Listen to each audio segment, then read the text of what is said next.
پوچھا کہ بتا تو کلمہ کس طرح پڑھتا ہے؟ اس نے کہا میں کلمہ پڑھتا ہوں لا الہ الا اللہ محمد رسول اللہ.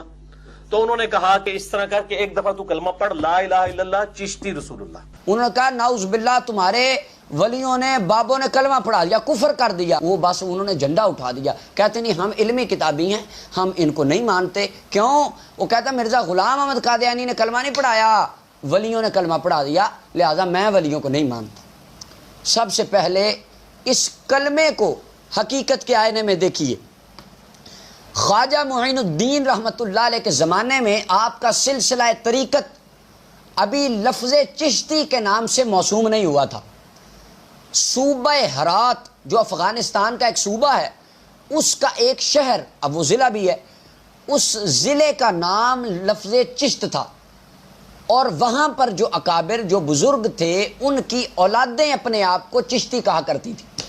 خواجہ معین الدین رحمۃ اللہ علیہ نے ساری زندگی اپنے آپ کو چشتی نہیں کہا.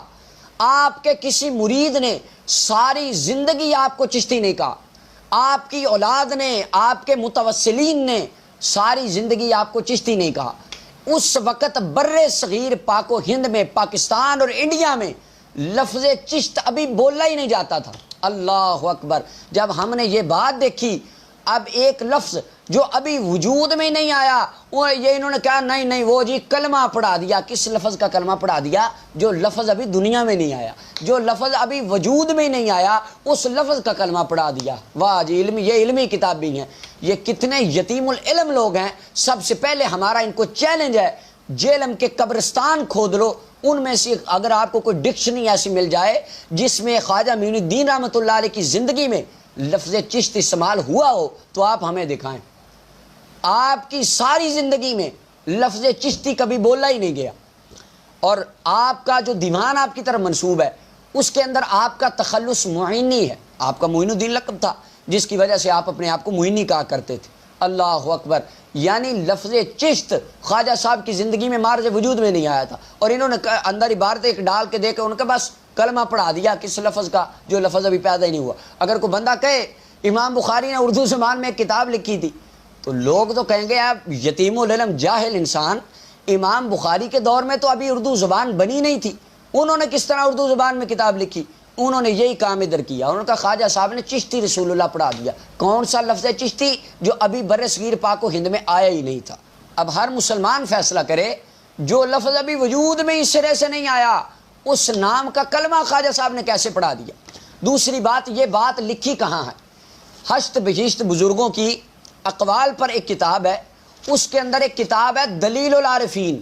اور میں دعوے سے کہتا ہوں یہ جتنے چشتی رسول اللہ کا جھنڈا جن یتیم العلموں نے اٹھایا ہے، ساری زندگی انہوں نے دلیل العارفین اصل کتاب کی شکل نہیں دیکھی، لیکن نعرہ لگا دیا اوئے ہوئے استغفر اللہ، چشتی رسول اللہ پڑھا دیا، کافر بن گئے، ماننے والے شرک کر گئے. بس جنہوں نے کتاب کی شکل نہیں دیکھی وہ آ کے ہمیں کہتے ہیں جی کلمہ پڑھا دیا، بس وہ کفر ہو گیا. دلیل العارفین کس زبان میں لکھی گئی تھی؟ ان سے یہ پوچھیں عربی میں تھی یا فارسی میں تھی؟ لکھنے والے کا نام کیا تھا؟ اصل کتاب ان میں سے کتنے بندوں نے دیکھی ہے؟ ان میں سے کوئی 10 بندے، بلکہ 10 کو 2 بندے بھی نہیں ہونے جنہوں نے یہ کتاب اصلی حالت میں دیکھی ہو. کیا ان سے پوچھیں آپ نے اصلی کتاب میں یہ بات پڑھی ہے کہ خواجہ صاحب نے چشتی رسول اللہ پڑھایا؟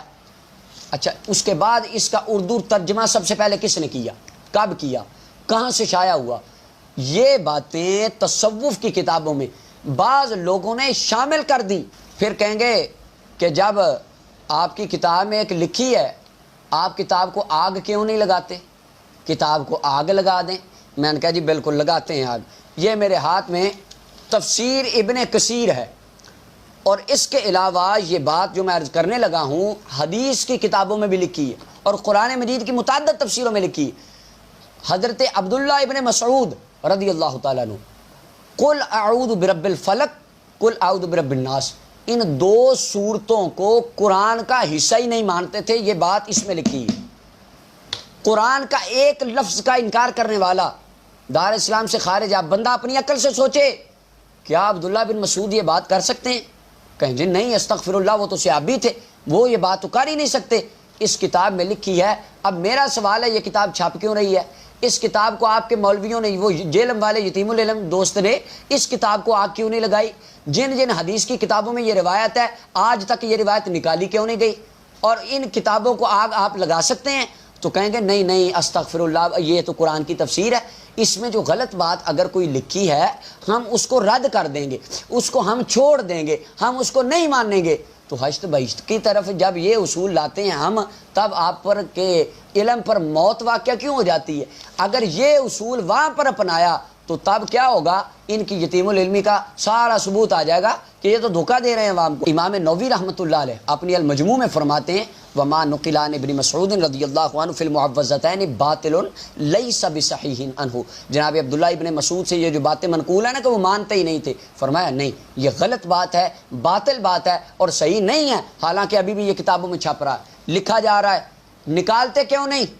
بھائی جو جھوٹی باتیں اگر کسی نے شامل کر دی ان کو قرآن و سنت کا حصہ نہیں مانا جائے گا، ان کو بزرگوں کا حصہ نہیں مانا جائے گا، وہ جھوٹی بات سمجھ کے رد کر دی جائے گی۔ اور دوسری بات جناب عبداللہ ابن عباس سے مروی ہے کہ وہ 7 زمینوں اور 7 آسمانوں کے ہر نبی ہونے کے قائل تھے، یعنی وہ فرماتے تھے یہ ان کی طرف منقول ہے، ان کی طرف منسوب ہے، یہ بات فرمائی نہیں انہوں نے کہ ان کی طرف منسوب ہے بات، کہ عبداللہ ابن عباس کہتے تھے 7 زمینیں 7 آسمان ہیں، ہر زمین میں آدم بھی ہیں، نوح بھی ہیں اور محمد بھی ہیں۔ نعوذ باللہ، اگر یہ عقیدہ رکھیں ختم نبوت والا عقیدہ کدھر جائے گا؟ اور وہ بھی ساری کتابوں میں، یہ فتح الباری میں اور دیگر اس طرح کی کتابوں میں یہ باتیں چھپ رہی ہیں۔ آج تک انہوں نے ان کتابوں کو آگ کیوں نہیں لگائی؟ ان کتابوں میں سے نکلوایا کیوں نہیں؟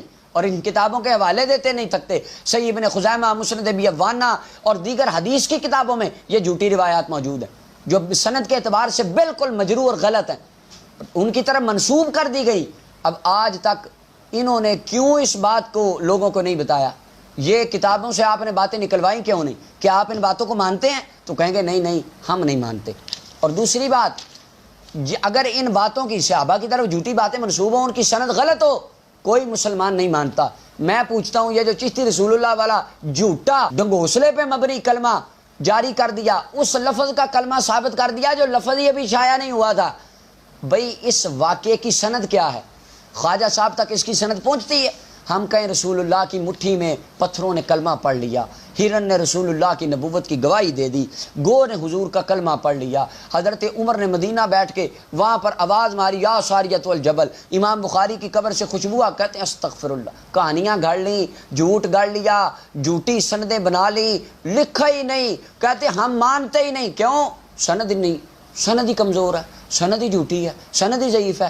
اوے جو چشتی رسول اللہ کا جھنڈا تم نے اٹھایا ہے، اس کی سند کون سی تم پر آسمان سے نازل ہو گئی جو تم نے یقین کر لیا کہ یہ خواجہ صاحب نے پڑھایا؟ اب آخری بات، ہم اس عبارت کو کس نظر سے دیکھتے ہیں؟ یہ میرے ہاتھ میں فتاوی رضویہ جلد نمبر 15 صفحہ نمبر 255، اس میں امام احمد رضا بریلوی رحمۃ اللہ علیہ فرماتے ہیں کوئی کتاب یا رسالہ کسی بزرگ کے نام سے منسوب ہو اس سے ثبوت قطعی کو مستلزم نہیں۔ کیا مانا؟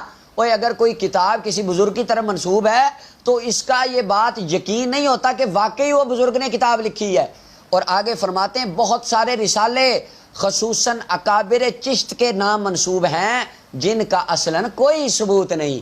چشتی بزرگوں کی طرف بہت سی ایسی باتیں منسوب ہیں جو بالکل جھوٹی اور من گڑت باتیں ہیں، یہ اہل سنت و جماعت کا عقیدہ ہے۔ اور اس کے بعد کسی کتاب کا ثابت ہونا اس کے ہر فقرے کا ثابت ہونا نہیں ہے۔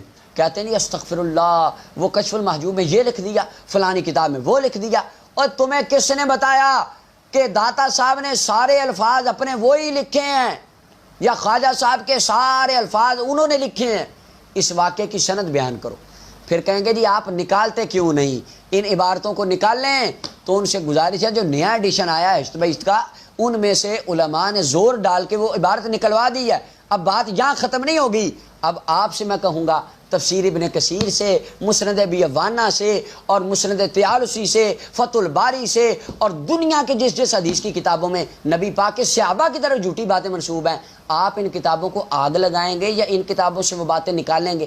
آگ تو نہیں لگا سکتا کوئی مسلمان بھی، آپ میں بھی شاید اتنی غیرت ہوگی، یہ یتیم العلموں میں آگ نہیں لگائیں گے، لیکن ان کتابوں سے آپ عبارتیں کب نکلوائیں گے؟ اب جو بندہ کہنا چشتی رسول اللہ، ان کو کہیں عبداللہ بن مسعود کی طرف جو کفر منسوب کیا ہے یہ تم کتابوں سے کب نکلوا رہے ہیں؟ آخر میں میری عرض ہے آج کے بعد آپ کو کوئی کہے چشتی رسول اللہ، سب سے پہلے اس کو کہیں چشتی لفظ خواجہ صاحب کی زندگی میں اگر تو کہیں بھی استعمال ہوا ہے دنیا کی کسی ڈکشنری سے دکھا دے, کسی لغت کی کتاب سے لفظ چشتی دکھا پہلے خواجہ صاحب کی زندگی میں جو تو کہتا ہے انہوں نے کلمہ پڑھایا. اور دوسرا, اگر آپ کو کوئی یتیم العلم اس بات پہ دھوکہ دے کہ جی حشر بہشت میں لکھا ہے, آپ نے کہا نا حشر بہشت میں نہیں, وہ بات دلیل العارفین میں لکھی ہے, تو دلیل العارفین کتاب ہمیں دکھا. تیسری بات اس سے کریں کہ دلیل العارفین کتاب کی خواجہ صاحب تک سند بتا. چوتھی بات ان سے یہ کریں کہ کیا یہ بات واقعی خواجہ صاحب نے فرمائی ہے, یہ واقعی اس کتاب میں لکھی ہے, یہ انہوں نے ان کی منقول ہے, یہ اردو کا ترجمہ کرتے وقت کسی مبغض نے ان کی طرف جھوٹی بات منسوب کر کے اردو کتاب میں ڈالی.